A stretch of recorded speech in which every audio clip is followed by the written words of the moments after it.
Game engines are tools. That isn't a controversial statement, it's barely a statement at all. But if you've been around the block once or twice, you'd know that for YouTube gamer people, just seeing the Unity logo before a game is a death knell for a title's reputation. See, Sega didn't pay $400 every year they spent on Banana Mania to alter the Unity splash screen, so clearly the engine is to blame for the janky physics. Clearly. Obviously. That's why I need to stress that game engines are tools, the same way your pots and pans are tools.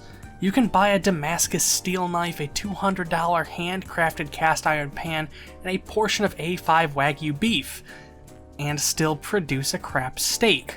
It could be seasoned poorly, it could be burnt or raw in the middle, it could just stick to the inside of the pan and come up in scraped up chunks. But regardless, great tools don't guarantee a great result. But crap tools don't guarantee awful results either. One of the best meals I've ever had was my mother's chicken and dumpling soup, and it was born from a crock pot older than I was, full of boxed dumpling mix, boxed broth, bagged egg noodles, and frozen chicken. The pinnacle of cheap eats from a cheap set of tools, and I still think about it to this day. But what does this mean for games though? Well, Unity is a set of tools.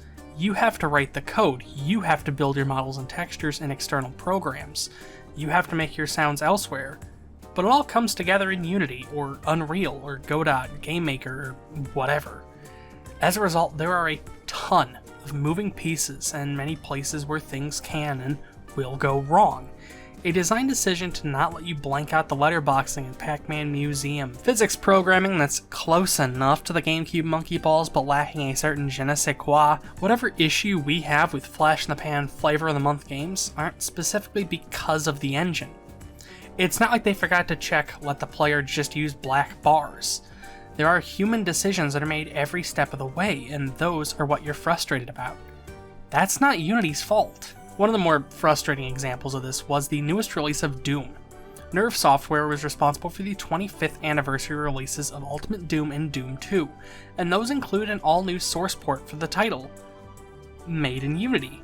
It had some issues, namely a Bethesda sign-in that was required at launch but made optional and wasn't supposed to be required, some aspect ratio issues that were later addressed, and some sound effects being pitch shifted at random to make the game's few sounds less repetitive, but wasn't in the spirit of the DOS original.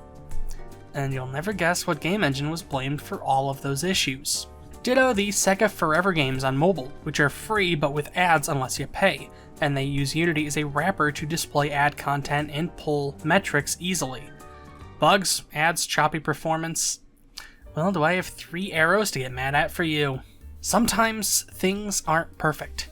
Developers are under time crunches, or executives make weird mandates that go against a game's original vision. Issues pile up, and I'm not saying to ignore those problems. If a game's physics feel weird, express that opinion. If there are problems that would actually be easy to fix, let a developer know.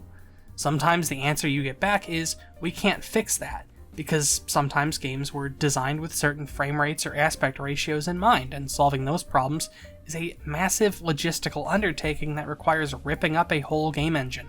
Fixing randomized sound effect pitch could be done by simply multiplying your pitch shift values by a boolean that determines whether you do pitch shifting. But these aren't the result of the game engine being the way it is. That's like burning your steak and blaming the stove, even though you had full control of the burner as well as the ability to just take the pan off the heat the whole time.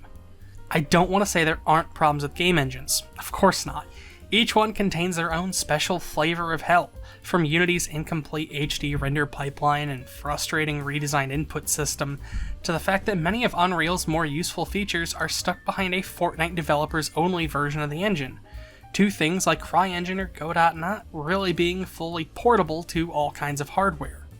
The issue is those design decisions are typically, almost always, resolved during the development of a game, so those kinds of problems typically don't wind their way into your hands. They make a developer's life hell, but they don't make your life a hell specifically. Unreal and Unity are so heavily used because they play nice with all kinds of devices. You can make an Unreal game for iOS and another for the Xbox Series X.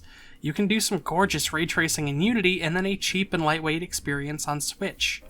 That's why big companies use Unreal, like Octopath Traveler, Triangle Strategy, and the whole lineage of HD 2D titles running on Unreal. It's why big companies use Unity, like for Bananamania, Pac-Man Championship Edition 2, and Pokemon Go.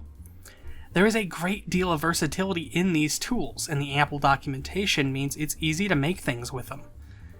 It's also why a lot of student projects and hobbyist toys are made in these engines, and folks online have let things they don't like cloud their idea as to what a whole engine has to be like, even though they've never used it. Even if none of those things were the fault of the game engine. The point I want to make is to not be scared when you see the Unreal or Unity or whatever logo before a game. If you have issues with a game, make a mental note of them, and then work backwards to understand why they're the way they are. Look into if there was crunch or a short development cycle. Consider just how many things needed to be built for this one game. Do some homework on what programming in C# or C++ can actually be like. At least 9 times out of 10, the issues with your game were not caused by the engine alone, because game engines are tools. If you liked this video and you'd like to see more, I'd recommend subscribing. Coffee and social media links are in the description.